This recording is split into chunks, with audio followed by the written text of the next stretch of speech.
साथियों नमस्कार। उम्मीद करता हूँ आपकी पढ़ाई अच्छी चल रही होगी, मस्त चल रही होगी। कई साथियों को फर्स्ट ग्रेड के रिज़ल्ट का इंतज़ार होगा और कई साथी लगे हुए होंगे एमपी सेट की प्रिपरेशन में।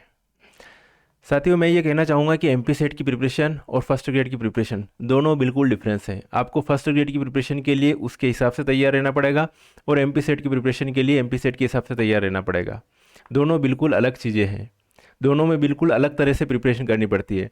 जो चीज़ें आपके फर्स्ट ग्रेड में हैं वो एमपी सेट में बहुत कम है, बहुत नी के बराबर है, मतलब 20-25% होगी, बाकी 75% आपको एक्स्ट्रा कवर करना पड़ेगा। तो ये जो सिलेबस है एमपी सेट की सिलेबस के, ये सिलेबस आप एमपी पीएससी साइट पर जाओगे, वहाँ पर एग्जामिनेशन वाला साइट एग्जामिनेशन है और एग्जामिनेशन पर क्लिक करोगे होम पेज पर, तो वहाँ पर आपको सिलेबस के बारे में मिल जाएगा। सिलेबस आपको जनरल पेपर का भी मिलेगा और ये भी मिल जाएगा। तो आप सिलेबस जो है निकलवा के रख लीजिएगा अगर एमपी सेट की प्रिपरेशन कर रहे हो, क्योंकि सबसे पहले आपको किसी भी एग्ज़ाम की तैयारी करते हो तो सबसे पहले आपके पास सिलेबस होना ज़रूरी है। सिलेबस नहीं है तो आप अंधेरे में तैयारी कर रहे हो, कौन से टॉपिक कर रहे हो क्या पता नहीं चल रहा है। और जो पेपर्स जो सेट होता है वो सिलेबस के अकॉर्डिंग ही सेट होता है। ओके, अब मैं कहना चाहूँगा कि जो नेट की जो प्रिपरेशन कर रहे हैं, जो नेट की प्रिपरेशन कर रहे हैं या जिन्होंने नेट की जो है भले कहीं से कोचिंग ली हो जो भी हो, तो नेट की प्रिपरेशन करने वाले को इसमें जो है एमपी सेट की जो एग्ज़ाम होगी इसमें जो है निश्चित ही बेनिफिट मिलेगा।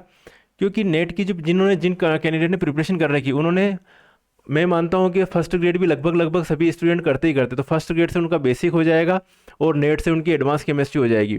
तो बेसिक और एडवांस के बीच की कंडीशन में आपका पेपर बनेगा सेट का। नेट में बहुत ज़्यादा एडवांस आता है और फर्स्ट ग्रेड का पेपर तो मालूम ही है, 11वीं 12वीं का सिलेबस रहता है मैक्सिमम। अब यहाँ पर जो सिलेबस रहेगा वो रहेगा बीएससी का एमएससी का सिलेबस। अब यहाँ पर एक और चीज़ है, यहाँ पर जनरल पेपर जो होगा, जनरल पेपर भी बहुत कुछ सिलेक्शन के लिए उत्तरदायी रहता है कि जनरल पेपर की अच्छी प्रिपरेशन है तो भी आपका सिलेक्शन हो सकता है। और सिलेक्शन एक एक दो दो चार चार नंबर से सिलेक्शन किसी के रुकते हैं, किसी का हो जाता है, किसी का नहीं होता है। जो लास्ट टॉप पर रहते हैं, टॉप पर रहते हैं उनका यही रहता है कि नॉलेज तो है लेकिन एग्ज़ाम में अटेम्प्ट नहीं कर पाए क्वेश्चन, उसके कारण जो है वो रह गए। अदरवाइज़ तैयारी तो सभी करते हैं।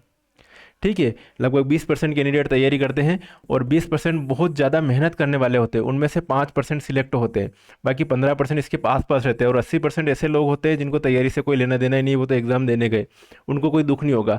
लेकिन दुख किनको होगा, जो 15% जिन्होंने तैयारी करी थी और सिलेक्ट कितने हुए, 5% सिलेक्ट हुए, तो दुख इन लोगों को बहुत ज़्यादा होता है कि जब सिलेक्शन नहीं होता है तो। ठीक है, तो मैं ये कहना चाहूँगा कि जनरल पेपर की जो प्रिपरेशन अगर आप करो तो जनरल पेपर के लिए एक तो मदान की बुक्स आती हैं। कौन सी बुक है? मदान की बुक है। उपकार की बुक्स भी हैं, लेकिन उपकार की बुक्स में क्या है, मेरे हिसाब से मटेरियल कम दे रखा है इसमें। ये उपकार की बुक्स है, इसमें मटेरियल कम है। और जो मदान की बुक्स है वो थोड़ी, मैं कहना चाहूँगा कि बड़ी बुक्स है मदान की, तो मदान से अगर आप प्रिपरेशन करोगे तो बेस्ट रहेगा। ये मेरे पास यूजीसी मदान की बुक है, केवीएस मदान और अंशुबाला मदान। तो एक ये मदान की बुक से है, एक उपकार की, और अगर आप चाहो तो कौन सा भी है इसका टेस्ट सीरीज वगैरह लगा सकते हो, या दृष्टि का आता है इसका टेस्ट सीरीज का पुराने पेपर्स, वो अच्छा है वैसे, तो वो भी पढ़ सकते हो। इसके अलावा अगर आपको अब केमिस्ट्री की बात करें तो केमिस्ट्री में किससे प्रिपरेशन करो आप? केमिस्ट्री में किससे प्रिपरेशन करनी चाहिए? अगर आपके पास नेट की है ना, नेट की अगर अरिहंत की बुक्स हैं तो अरिहंत की बुक्स से आपको किस टाइप के क्वेश्चन बनते हैं ये देखने में आपको फैसिलिटी मिल जाएगी अरिहंत की बुक्स में से। 11वीं 12वीं का तो बिल्कुल पढ़ना ही नहीं है क्योंकि 11th 12th का लेवल आएगा ही नहीं है। और बीएससी और एमएससी लेवल का पूरा सिलेबस बनता है। तो जो बीएससी में जो बुक्स आती हैं बीएससी लेवल की, अब बीएससी में भी फर्स्ट ईयर का जो सिलेबस है, अगर एमपी की जो भी यूनिवर्सिटी की बात करें तो फर्स्ट ईयर का जो सिलेबस है, फर्स्ट ईयर का सिलेबस तो 11वीं 12वीं का है, तो फर्स्ट ईयर का सिलेबस किसी काम का नहीं है। अगर आप पूरा अगर सिलेबस पढ़ना चाहो तो बीएससी सेकंड ईयर और बीएससी थर्ड ईयर इनका जरूर कुछ पढ़ लेना टॉपिक। बीएससी थर्ड ईयर में से बहुत सारे क्वेश्चन बनते हैं बीएससी थर्ड ईयर में से। फिर अगर ऑर्गेनिक सिंथेसिस के लिए अगर आप पढ़ना चाहो ऑर्गेनिक सिंथेसिस, तो ऑर्गेनिक सिंथेसिस के लिए ऑर्गेनिक सिंथेसिस की बुक्स आती है जगदम्बा सिंह और LDS यादव की।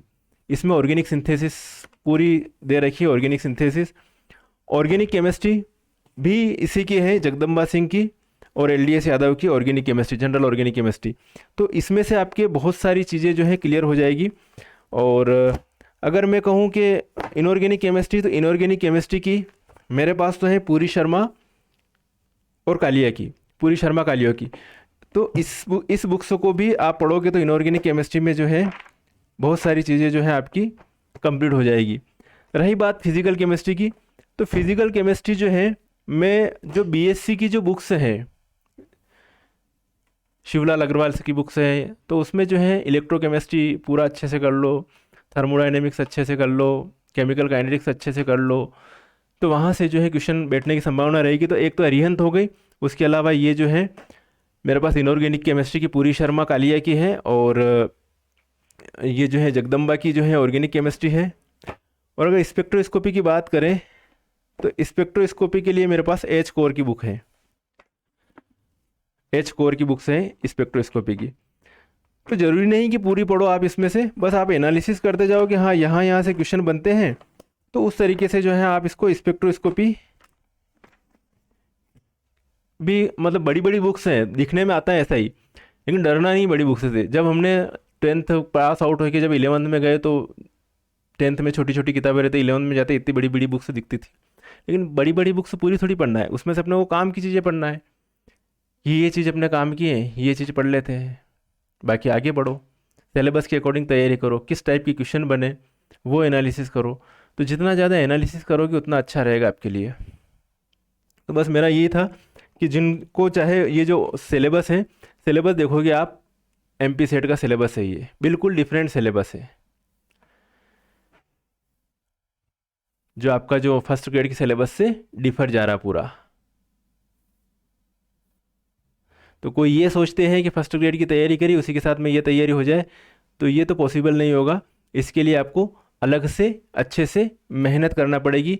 और अगर आज से अगर दिन गिने तो 4 जून को एग्ज़ाम है सेट का, 54 डेज़ पड़े हुए हैं, और 54 डेज़ का आप टाइम टेबल बना लीजिए कि हाँ इस दिन ये यूनिट कंप्लीट करनी है।